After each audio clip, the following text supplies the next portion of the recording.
Anu kumata mwina ali momu no sozori munthu akagwira ntchito zino. Koma ndaona ko lecture imodzi ku Crossroads ku Lilongwe. Nthawi imene ikulula muliro wa Dr Joyce Banda. Sina tebu inotu yani. Kunavuta kwambiri. Zinakhala bwanji. Napita kwa President Joyce Banda. Tunakumana kusanjika. Okay. Yalipo awiri. Awiri ndi president yo. Ndino nauza kuti ndikumva kuti mukuba. Ndikumva kuti boma lanu limukuba. Namfu twakuza ndani. Ndazo kumveka. Ndiye pereka vision yawo. Nimagwiza nawo kwambiri.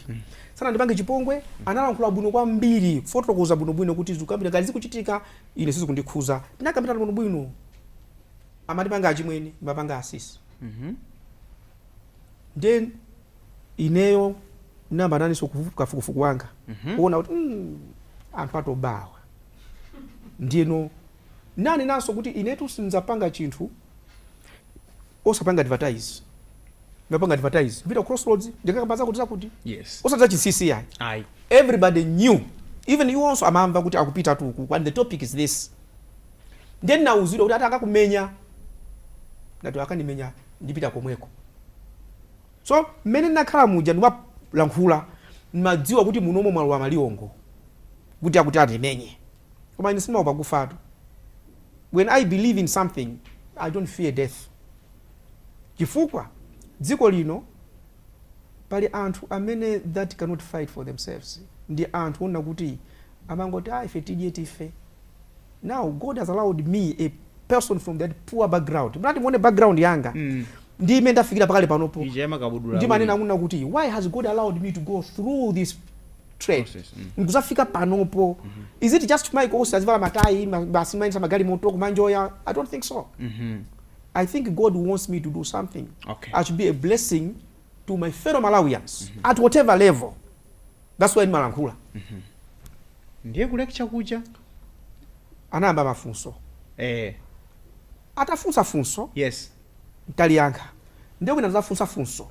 Nazo kuti yasi funso iyayi. Afuna yambepo. Fapa mafunso ena ukafunsidwa sama yanke. Atafunsa funso.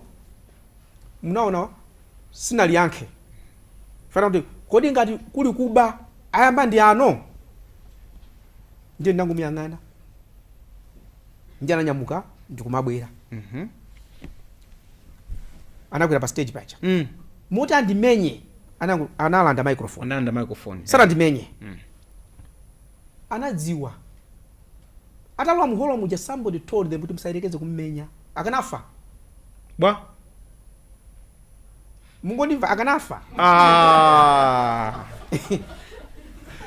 akanaphedwa kutona kuti zimene malankhula zija siza inetu munali anthu mmene mujamo amene anabwera kuti amvere sikuti kanatuma kuti iphani munthu uyu koma akanaputa anthu 3 of them anagwidwa atu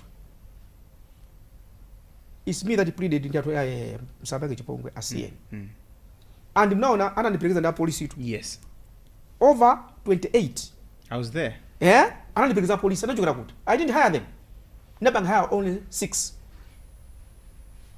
izizi nimeona kuti when God starts to move munhu kangamba kuyenda ukayima kusogola kuphwanya koma malecture anathera pompa aja sana iya sina kapangaso kuje kublanda kuti ali ndi ambu yawo ndakapanga kuti ali ndi ambu yawo yoti chani ali ndi ambu yawo ndani